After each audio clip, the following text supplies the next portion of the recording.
saya jelaskan wa kaifa tasbiru ala ma lam tuhit bihi khubra, bagaimana kamu akan bersabar atas sesuatu yang engkau tidak mengerti atau engkau tidak punya ilmunya. Makanya harus cari ilmu dulu supaya paham. Nah, ini adalah kisahnya Nabi Musa dengan Nabi Khidir.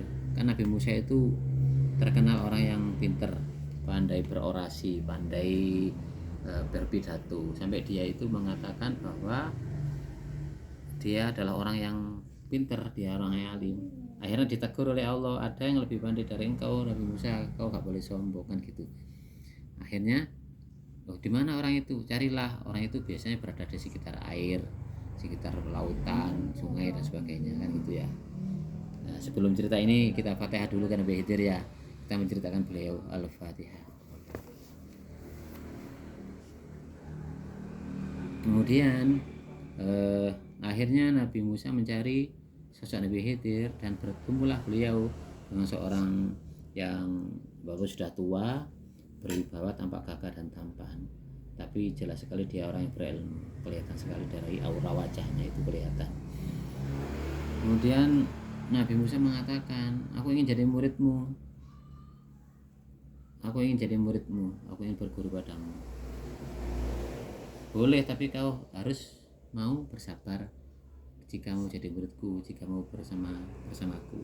Nah, terus Nabi itu mengatakan, wa kaifa tasbiru ala ma lam tuhit bihi khubra. Ya, aku akan sabar, tapi bagaimana kamu akan sabar tentang hal yang kau tidak kau ketahui, kau punya ilmu kau. Akhirnya Nabi Musa mengikuti kemana saja Nabi Khidir melanjutkan perjalanan.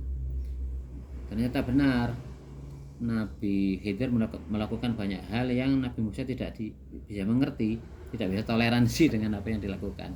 Yang pertama, ketika naik sebuah perahu, tiba-tiba perahu itu di dalam perjalanan perahu itu dibocor, dilubangi. Berhenti kan?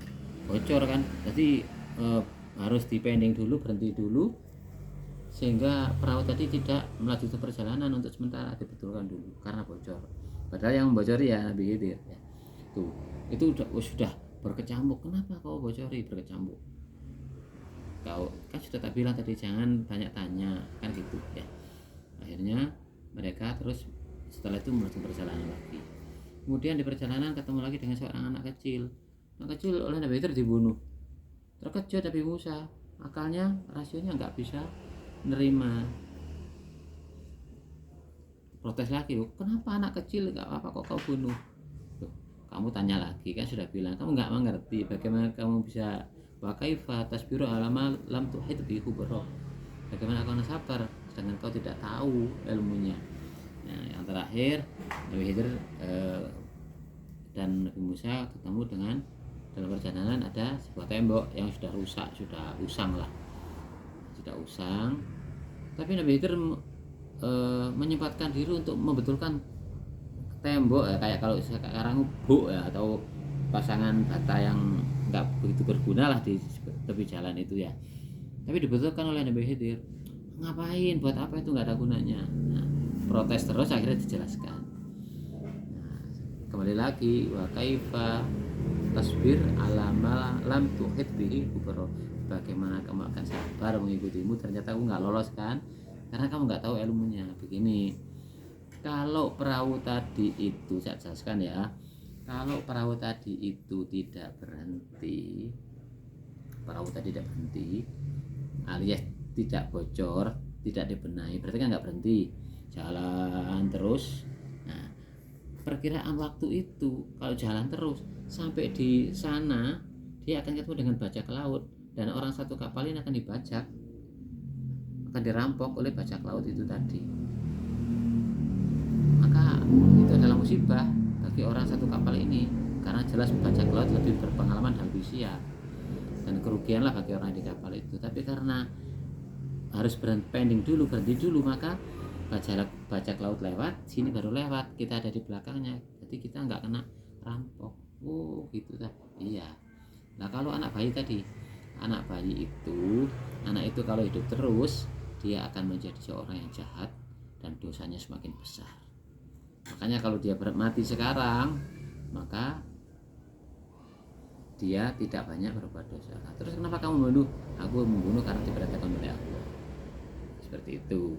Lalu yang terakhir adalah tembok tadi, tembok yang tanpa usang, tembok kuno, tembok lawas, ngapain dibetulin?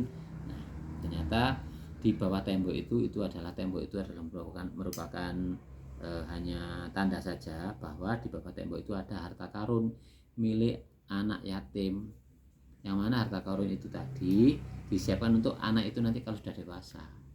Nah, kalau ini tembok ini roboh, harta karunnya kelihatan akan diambil orang. Lah anak yatim ini nanti kan habis bagiannya diambil orang. Tapi kalau di tembok ini dibetulkan, tembok ini utuh, maka harta ini terpelihara sampai anak ini nanti dewasa dan anak ini punya modal untuk mencukupi kebutuhannya di masa depan dengan warisan orang tuanya yang ada di bawah tembok yang dibetulkan tadi. Begitu. Makanya kita itu kalau dalam perjalanan spiritual kita itu harus sabar, harus coba mengerti rahasia-rahasia kehidupan, rahasia Allah yang mungkin akan ditunjukkan pada kita. Nah, makanya kita menjaga ini dulu, menjaga lisan, jangan banyak komen. Nabi Musa tadi kan banyak komen, kita juga begitu, nggak boleh banyak komen. Ditakdirkan seperti apa ya diam saja, wis sudah seperti ini takdirku ya.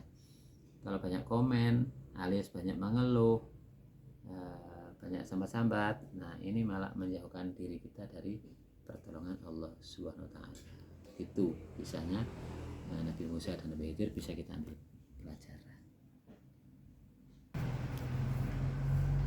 Ya, jadi tafsirnya wa kaifa tasbiru ala ma lam tuhit bihi khubra. Kalau orang itu punya ilmu, insya Allah akan bisa lebih sabar. Orang yang gak sabar atas apa yang dikehendaki oleh Allah itu karena gak punya ilmu, gak tahu bahwa Allah itu sudah akan melakukan ini, Allah sudah melakukan ini, itu gak tahu. Tapi kalau orang tahu sudah jelas. Asyaitonu yaitu kumul fakro, kalau setan itu menjanjikan kefakiran, tapi Allah itu Allahu wallahu yaitu kum maghfiratun wa ajrun azim. Tapi Allah itu menjadikan kamu itu apa? Ampunan dan pahala yang besar. Itu ngerti ilmunya. Jadi oh Allah itu memang terbaik. Allah selalu menghendaki baik pada kita. Nah, kita saja kadang-kadang masih terbersit ingin suudzon, prasangka yang buruk pada apa yang kita terima pada kehidupan yang di depan kita. Karena ya itu kurang ilmu tadi itu.